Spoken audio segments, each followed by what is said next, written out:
Qu'est-ce que dit? Alors le thème du jour, c'est pourquoi ce sont aux femmes que Jésus-Christ a parlé premièrement après sa résurrection. Ça c'est un grand thème.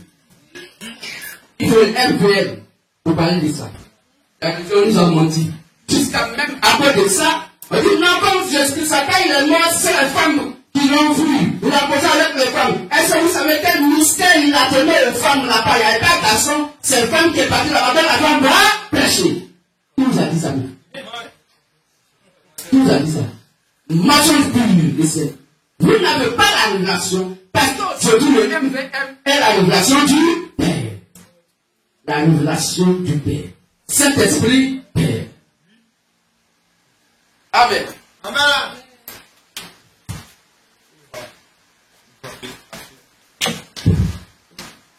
Que je te dise. Alors, écoutez attentivement, surtout nos invités. Ne vous laissez jamais tromper par ce soir. Parce qu'il s'est écrit la fonction, il a don, il fait le miracle. Nous, on s'en fout de miracle. Eux, ils font le miracle, mais nous sommes le miracle. Eux, ils ont don de guérison, mais nous sommes le don de guérison. Est-ce qu'on comprend mieux? Que je te dise.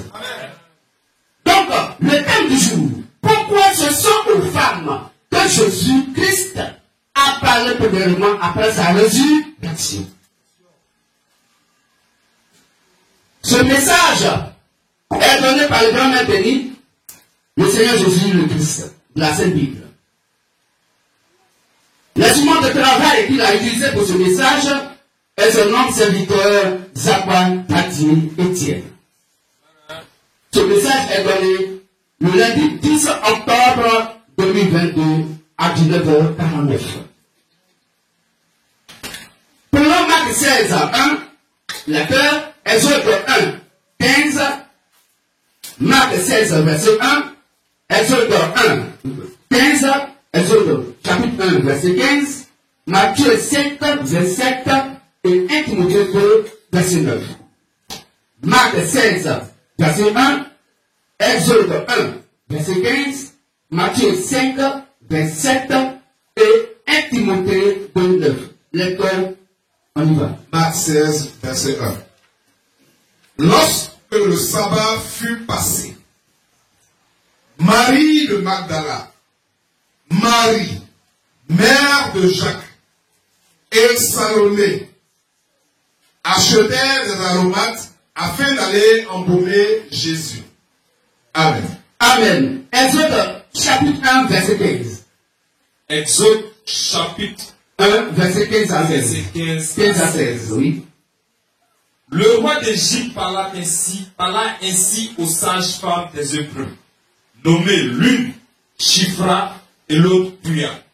Il leur dit, quand vous accoucherez les femmes des Hébreux, et que vous les verrez sur les sièges, si c'est un garçon, faites-le mourir. Si c'est une femme, si c'est une fille, laissez-le vivre. Laissez-la vivre. Amen. Amen. Matthieu 5, 27 à 28. Et le frère apôtre prendre 1 Timothée 2, 9. Matthieu 5, 27 à 28. Matthieu 5, 27 à 28. Et 1 Timothée 2, verset 9. Vous avez appris qu'il a été dit, tu ne commettras point d'adultère. Mais moi, je vous dis que quiconque regarde une femme pour la convoiter a déjà commis un adultère avec elle dans son cœur. 1 Timothée 2, verset 9. 1 Timothée 2, verset 9. Je veux aussi que les femmes, vêtues d'une manière décente, avec pudeur et modestie, ne se parent ni de tresses, ni d'or, ni de perles, mais d'habits somptueux. Je veux aussi que les femmes, vêtues d'une manière décente, avec pudeur et modestie, ne se parent ni de tresses, ni d'or, ni de perles, ni d'habits somptueux. Amen. Amen.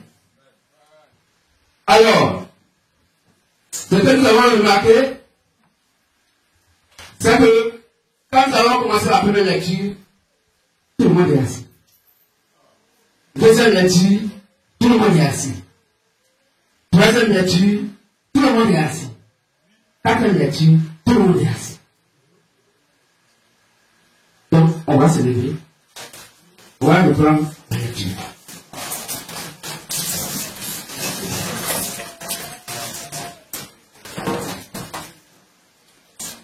Lecture. Marc 16, le verset 1.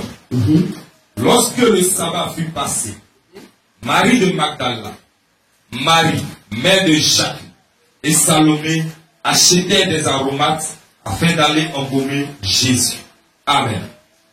Exode 1, 15 à 16. Exode 1, 15 à 16. Le roi d'Égypte parla aussi aux sages-femmes des Hébreux, nommées l'une Shifra et l'autre Pua.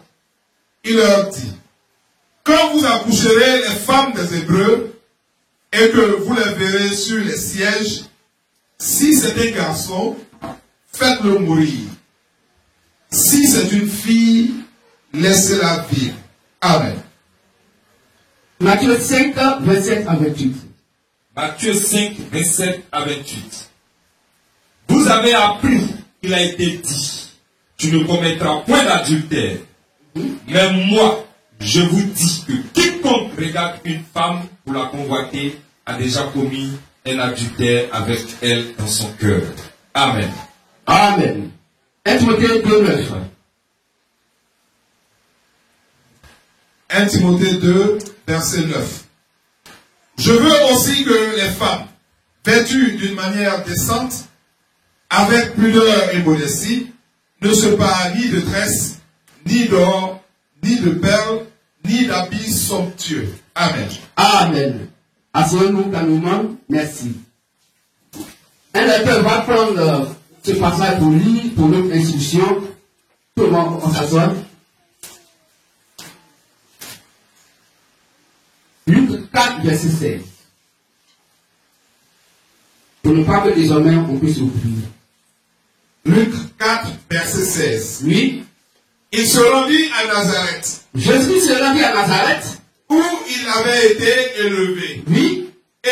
Et, selon sa coutume, Selon sa coutume, il entra dans la synagogue il rentrait dans une heure de le prière. jour du sabbat. Le jour du sabbat, Il se leva pour faire la lecture. il fait quoi? Il se leva Il se leva pour faire la lecture. pour faire la lecture. Amen. Amen. Il se leva pour faire la lecture. Monsieur Denis. Donc, quand on a la première lecture, vous le savez tous. Tout le monde doit se lever. Parce que c'est pour proclamer le Seigneur des Seigneurs, le grand maître béni, de par sa parole. Monsieur Denis. Quand un président de la République va rentrer ici, vous avez une raison. Autant plus est plus que lui. Oui. Vous préférez la voix des hommes. C'est plein Dieu qui compte. Donc désormais, tout le monde se lève. Partout où tu seras, quand on va présenter la première lecture, il faut te lever. Que je te dise ça. Amen. Alors, écoutez attentivement. Pourquoi ce sont aux femmes que Jésus-Christ apparaît premièrement après sa résurrection? On écoute. Dans la loi divine, un homme qui convoite une femme commet l'adultère avec la femme. Ils sont d'accord ce qui est écrit. C'est pourquoi, pour ne pas qu'une femme soit coupable devant Dieu, si un homme la convoite, elle doit bien s'habiller. Habiller décemment. On va dire qu'il faut prendre couture d'habit qui va te coûter au moins 50 000 francs. Non. Il faut que ton corps soit habillé décemment. Et il faut être dans des habits ils ne sont pas des habits qui flottent. On est à 50 mètres et puis on va l'autre bord de la rivière. Non. Il faut que tu sois dans des habits lourds. Pas habits transparents.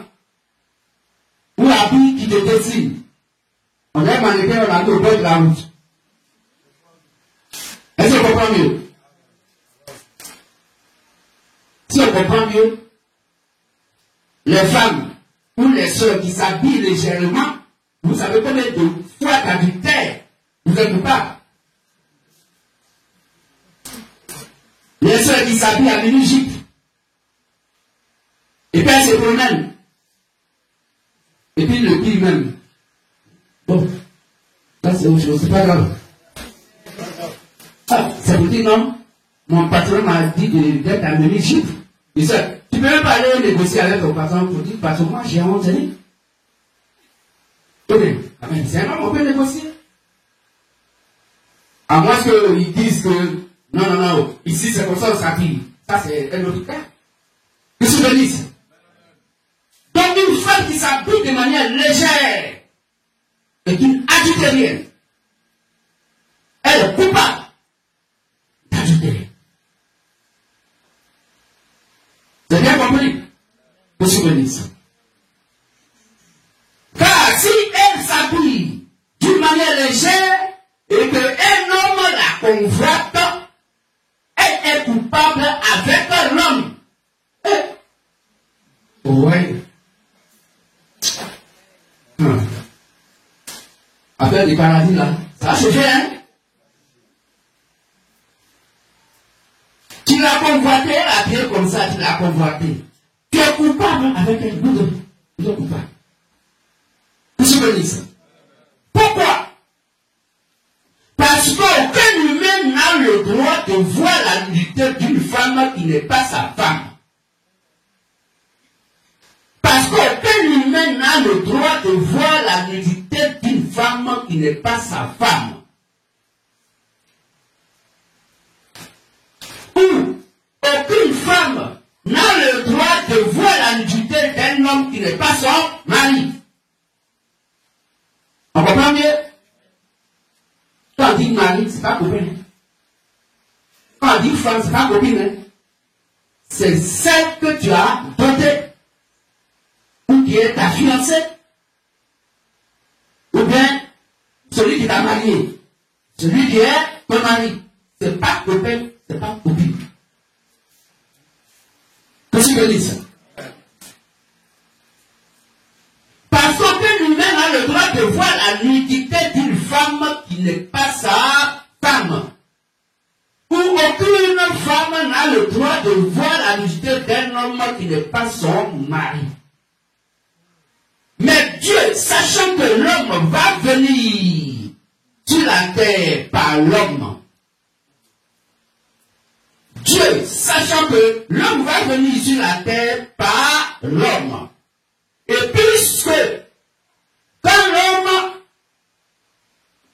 quand il naît nu, et que l'homme et la femme naissent par la femme, et puisqu'aucun homme ne doit voir une femme nue qui n'est pas sa femme, Dieu a ordonné dans la loi divine que celles qui accouchent les femmes soient des sages femmes. Vous allez voir une sage garçon. Hein? C'est pas normal. C'est pas écrit. C'est pas écrit. Vous savez parler tout à l'heure. C'est pas normal. Ça va contre la loi divine. Est-ce qu'on comprend mieux? Ça a même dit que dans certaines formations sur la terre, là, dans certaines fonctions, des hommes ne doivent pas prendre. Un garçon gynécologue. Garçon gynécologue. C'est quel esprit qui t'a amené? Et puis tu vas voir la nudité des femmes qui ne sont pas ta femme.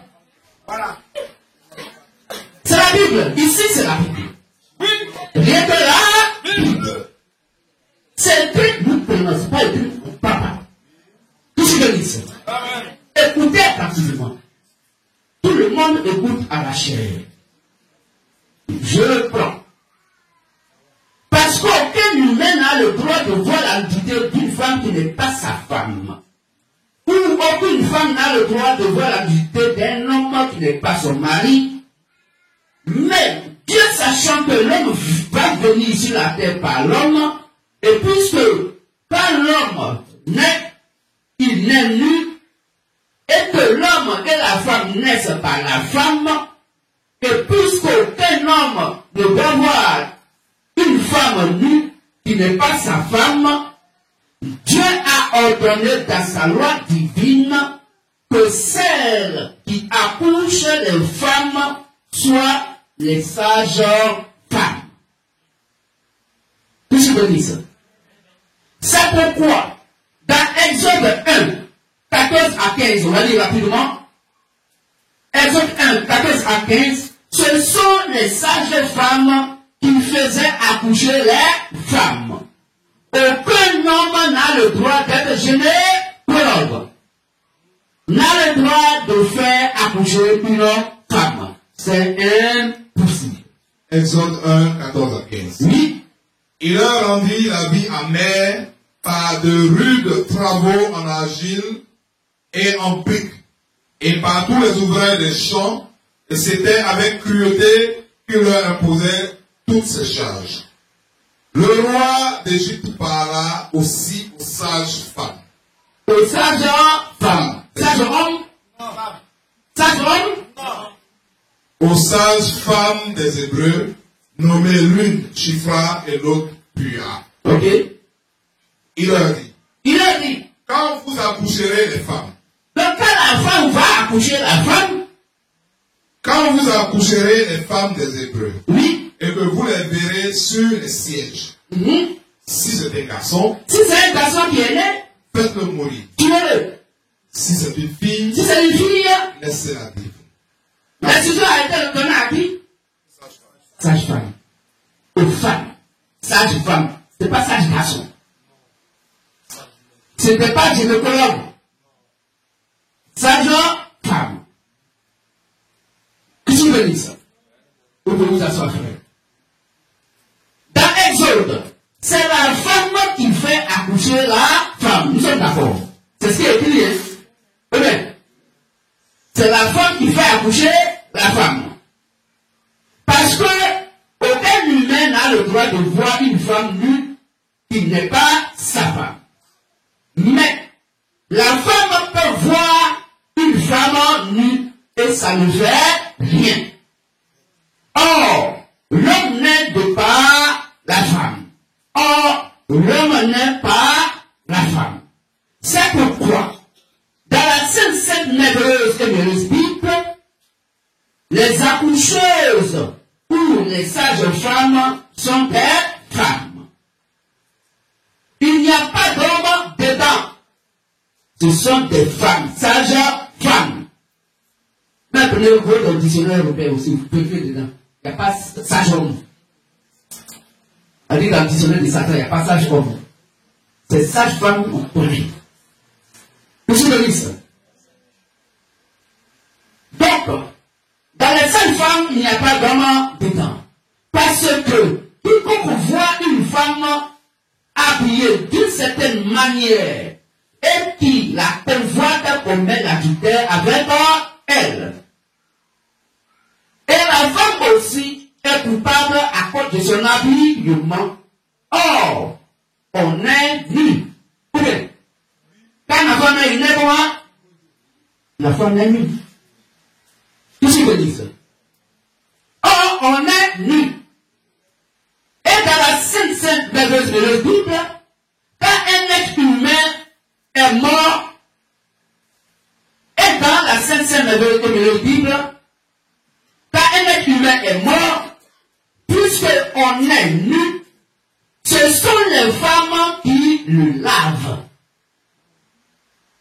Vous avez pu voir dans les villages, les campements, quelque part, où les hommes, ça c'est dans les expositions, hein? Sinon dans la tradition, ce sont les femmes qui lavent les cadavres. Qu'ils soient garçons ou femmes, ce sont les femmes qui lavent le cadavre.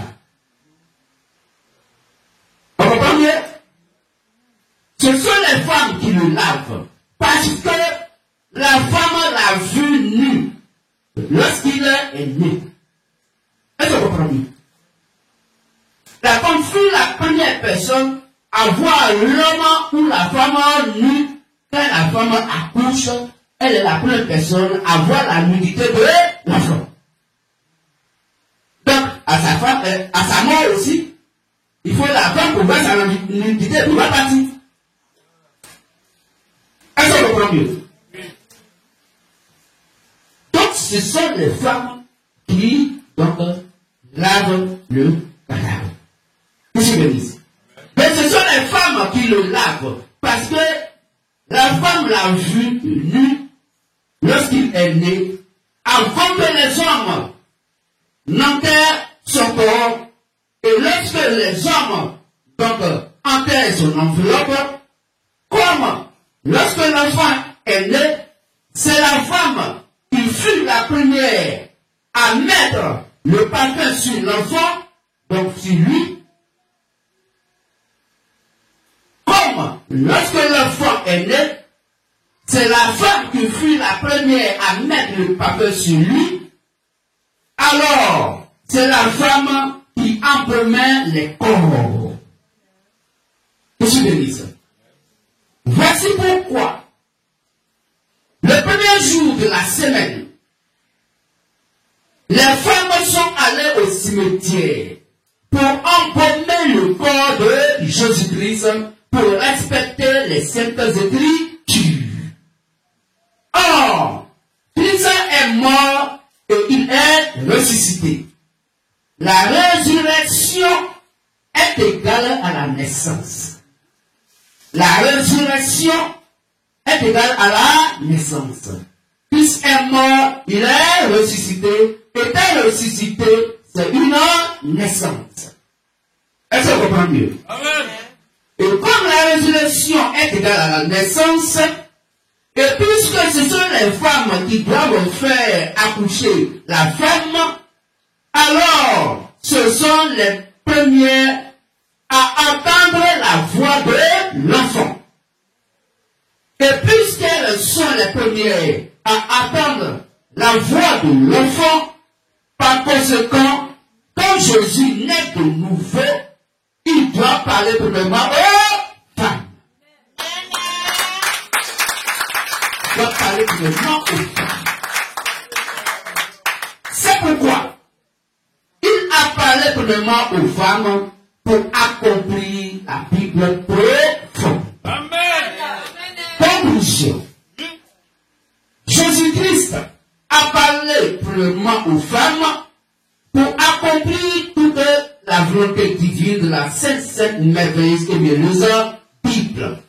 Parce que l'homme est né par la femme et la femme est la première à entendre le thème vocal de l'homme lorsqu'il naît. Et quand il naît, la femme est la première à le voir nu. C'est ainsi. Quand il meurt, c'est la femme qui est la première à le voir nu. Et c'est la femme qui embaume le corps. C'est pourquoi Jésus le Christ, étant mort et ressuscité, la résurrection étant égale à la nouvelle naissance, alors, puisqu'il est né d'une femme, la femme doit être la première à entendre sa voix. Que le véritable et réel Dieu, le Dieu tout-puissant, tout-suffisant, dans le nom glorieux de Saint Jésus-Christ, bénisse ce matin chacun et chacune, avant de lever pour acclamer fortement notre Dieu. Nous avons fini. Nous avons fini. Alors, on a encore 3 minutes. On a encore 3 minutes. Alors voici la parole de Christ qui vient de passer. Si toi, mon frère, ma soeur, ton père a été vivement touché par l'évangile de Christ, amen. Si ton cœur a été touché, comme dans Acte, il dit le cœur vivement touché, il dit, oh frère, différents nous. Il dit, repentez-vous pour le pardon de vos péchés et faites-vous baptiser au nom du Seigneur Jésus-Christ. Ainsi vous recevrez le don du Saint-Esprit. Alors, s'il y a des frères et des sœurs qui voudraient accepter Christ par l'eau du baptême, ils peuvent se lever et venir devant la chaire et donc se faire baptiser. Le baptême, donc, est un engagement de bonne conscience envers Dieu. Il n'y a pas de cours de baptême, il n'y a pas de cours de base, il n'y a pas de cours de catéchuménat à faire. Si ton cœur te dit que l'évangile que tu écoutes est la vérité, alors tu te lèves et tu te baptises. C'est toi qui prends ton engagement.